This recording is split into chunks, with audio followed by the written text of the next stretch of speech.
जो digested product है उसके एब्जॉर्प्शन में कौन से प्रोसेस इन्वॉल्व होते हैं इसमें देखेंगे हम। देखो, फूड डाइजेस्ट होता है, माउथ से स्टार्ट हो जाता है, माउथ में स्लीवरी अमाइलेज है वो काम करना शुरू कर देता है स्टार्च के ऊपर। 30% स्टार्च माउथ में ही डाइजेस्ट हो जाता है। उसके बाद फूड इसोफेगस से होकर स्टमक में जाता है, स्टमक में डाइजेशन डेफिनेटली होता है, और जो बची कुछ चीज़ें हैं वो स्मॉल इंटेस्टाइन में डाइजेस्ट होकर अब एब्जॉर्ब होती हैं। ठीक है, तो एब्जॉर्ब करने के लिए कौन से प्रोसेस इसमें इन्वॉल्व होते हैं वो देखेंगे इसमें।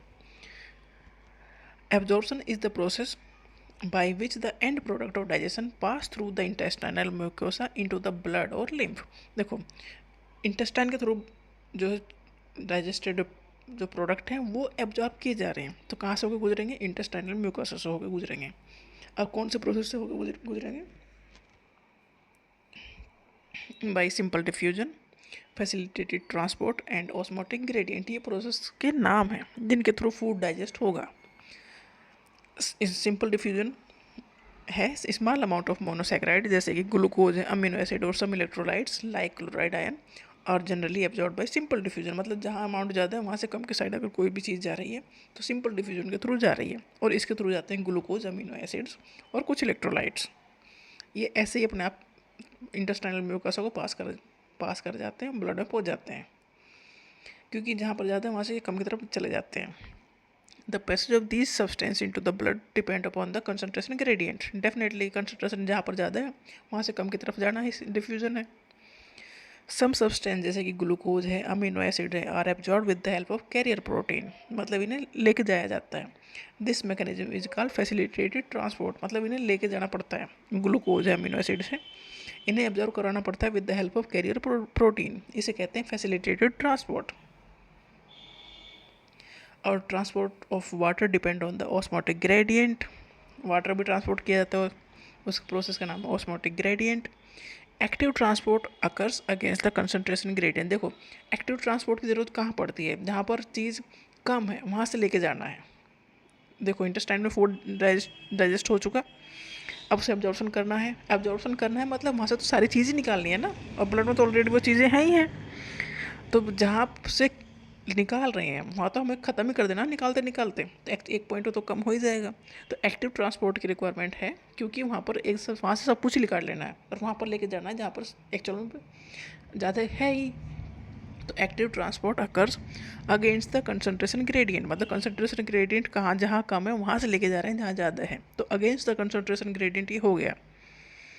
एंड हैंस रिक्वायर एनर्जी, इस तो इसके लिए एनर्जी रिक्वायर्ड होगी। मतलब चाहे चीज़ें, देखो सिंपल डिफ्यूजन से वाटर बह जाएगा, ठीक है, सिंपल डिफ्यूजन होगा। मान लो कहीं भी ऐसे नॉर्मली सिंपल डिफ्यूजन हो रहा है चीज़ों का, मान लो हम एक सेंट की बोतल खोल दें, परफ्यूम की बोतल खोल दें, तो सिंपल डिफ्यूजन से वो पूरे स्पेस जगह में फैल जाएगा, पूरे रूम में फैल जाएगा।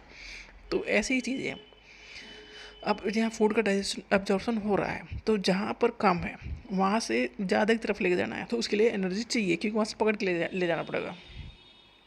Active transport occurs against the concentration gradient and hence require energy.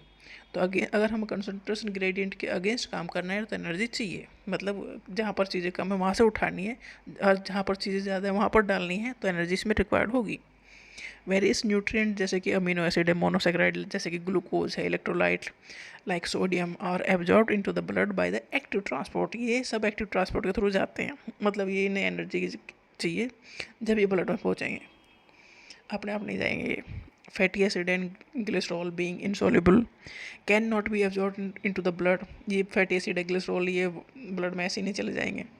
They are first incorporated into small droplet called maculi, which move into the intestinal mucosa।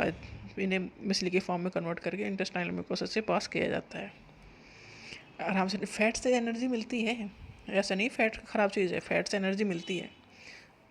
जितनी कार्बोहाइड्रेट और प्रोटीन से मिलती है उससे कहीं ज़्यादा एनर्जी फैट से मिलती है। वो तो हमने ओवर ईटिंग करते हैं, जितना एनर्जी यूज़ नहीं करते उससे ज़्यादा ले रहे हैं, इसकी वजह से मोटापा आता है, नहीं तो अदरवाइज फैट तो रिक्वायर्ड है।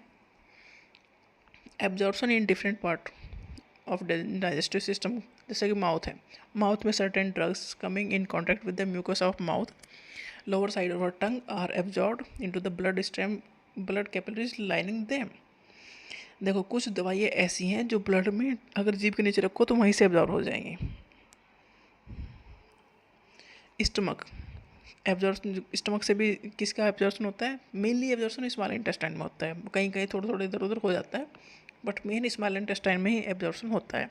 तो स्टमक में एब्जॉर्प्शन होता है वाटर का, सिंपल शुगर का, एल्कोहल का एब्जॉर्प्शन हो जाता है स्टमक में ही। स्मॉल इंटेस्टाइन प्रिंसिपल ऑर्गन है फॉर एब्जॉर्प्शन ऑफ न्यूट्रिएंट, जो भी उन्होंने फूड खाया है उसका एब्जॉर्प्शन की जो मेन साइट है वो स्मॉल इंटेस्टाइन है, क्योंकि यहाँ तक फूड आते आते डाइजेस्ट हो चुका है और डाइजेस्ट होने के बाद ही तो एब्जॉर्ब होगा। तो digestion is completed here and the final product of digestion जैसे कि glucose, fructose, fatty acid, glycerol, amino acid ये एब्जॉर्ब होते हैं थ्रू द म्यूकोसा। म्यूकोसा मतलब म्यूकस जो लाइन है, इंटेस्टाइन की जो लाइन है, into the blood stream and lymph, मतलब यहाँ से अब फूड जाएगा ब्लड स्ट्रीम में और लिम्फ में। लार्ज इंटेस्टाइन तक आता है तो कुछ बचता नहीं है, वाटर ही बचता है, तो वाटर को ही एब्जॉर्ब कर ले जाता है, एब्जॉर्प्शन ऑफ वाटर, कुछ मिनरल्स और कुछ ड्रग्स, तो ये बचते हैं, तो ये लार्ज इंटेस्टाइन से वापस ले लिया जाता है। तो देखो फूड हमने डाइजेस्ट कर दिया, स्टमक में मेन डाइजेशन हो चुका, स्मॉल इंटेस्टाइन के पहले पार्ट ड्यूडेनम में जो चीज़ें बचती हैं वो डाइजेस्ट हो जाती हैं, जो अल्कलाइन मीडियम में डाइजेस्ट होती हैं वो स्मॉल इंटेस्टाइन के पहले पार्ट ड्यूडेनम में डाइजेस्ट हो जाती हैं। उसके बाद अब एब्जॉर्प्शन ही होता है, जो स्मॉल इंटेस्टाइन में सारा एब्जॉर्प्शन लगभग कंप्लीट कर दिया जाता है। तो स्मॉल इंटेस्टाइन ही वो मेन साइट है जो फूड या न्यूट्रिएंट के एब्जॉर्प्शन में हेल्प करता है। मतलब हमने फूड खाया एलिमेंट्री कैनाल से, न्यूट्रिएंट ब्लड में भी तो पहुँचाने हैं ना, नहीं तो फिर क्या फ़ायदा उसका अगर ऐसे ही बाहर कर दिए जाएँ वो तो एब्जॉर्प्शन काफ़ी इंपॉर्टेंट प्रोसेस है।